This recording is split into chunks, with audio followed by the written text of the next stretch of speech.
Welcome back, parent coaches. I'm Cassandra Brown here with the 5th video in our series where we look beneath the surface of the top 6 problems commonly encountered by new parent coaches to find the real causes and the real solutions.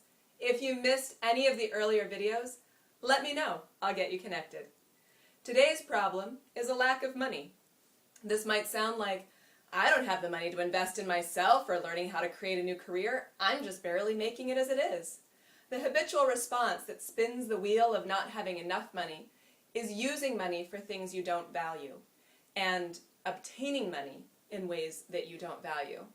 This could look like buying something outside your value system or not investing your money in something you could afford because you're afraid you won't have enough later.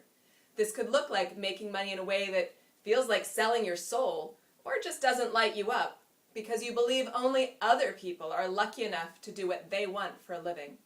Let's break those down and take a look at them separately. Money is energy. It is giving and receiving. One way to heal your relationship with money is to look at all your energy. How do you use your time? That's another form of energy. Do you use your energy in ways that are values aligned? For most of my life, I believed I had to spend money in ways that were not values aligned because I told myself the story, I didn't have enough to buy the good stuff. One example of that for me is shopping at Target and buying something in lots of packaging. It's brand new and both the thing I'm buying and the packaging have no other destination except the landfill. Of course, I keep the thing for a while and use it, but really it can't be repaired and I know that where it's headed is to the trash. I know it was made overseas by someone working for a pittance and probably in conditions I would never want to work in and would never want my children to work in. Shopping at Target is therefore out of my values-aligned system.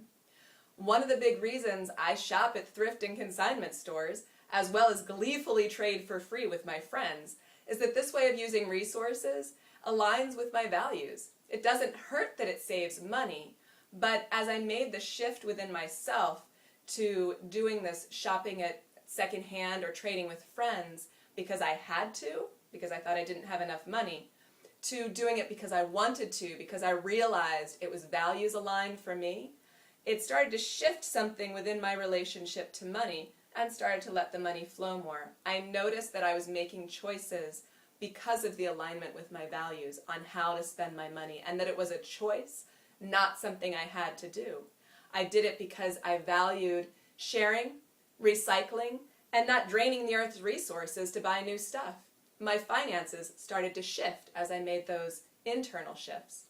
As I trusted myself to spend my money in alignment with my values, I started to allow myself to make more money.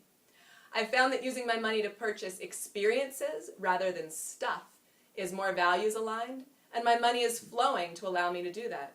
I'm buying coaching, workshops, and time with those I love.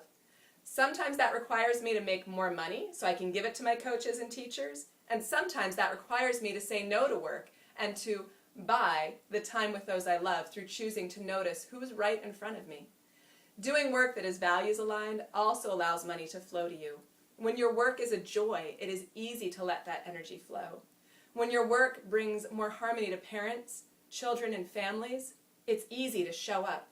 When your work helps you tap into your own genius and creativity so that you can help others find the genius and creativity within themselves, your work becomes something that you would pay to do, and what joy that you actually get paid for it. And when your work interrupts the cycle of inherited wounding and smallness, and instead allows parents and children to live into their greatness, then you know you're in the right place. So here's your homework. Before buying anything new, I'm going to have you ask yourself 4 simple questions.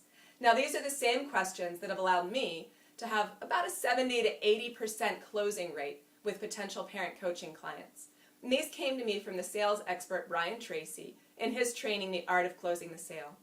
He asserts that in sales, we are not trying to talk someone into buying something they don't need, can't use, and can't afford. Instead, it is very important that we verify they do want it, do need it, can use it, and can afford it. So your homework is to verify that for yourself. Before buying anything, ask yourself, do I want this? And if it's for someone else, ask yourself honestly, do they want it?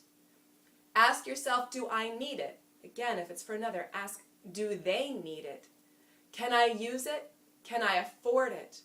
And what other trade-offs am I making in order to afford it? Can I afford it is also an emotional question. If you're buying this thing for emotional satisfaction, whether it's an ice cream, a new TV, or a new car, ask yourself if it will truly satisfy you. Will it help you move in the direction of your values? Will it help you align your money, your energy, with who you want to be in the world and the gifts you want to give? So if you're curious to learn more about having more financial freedom through aligning your values and your spending and your earning, then please reach out and give me a call. Let's schedule a complimentary consultation. I look forward to connecting with you soon. In the meantime, keep making a difference in the lives of parents and children.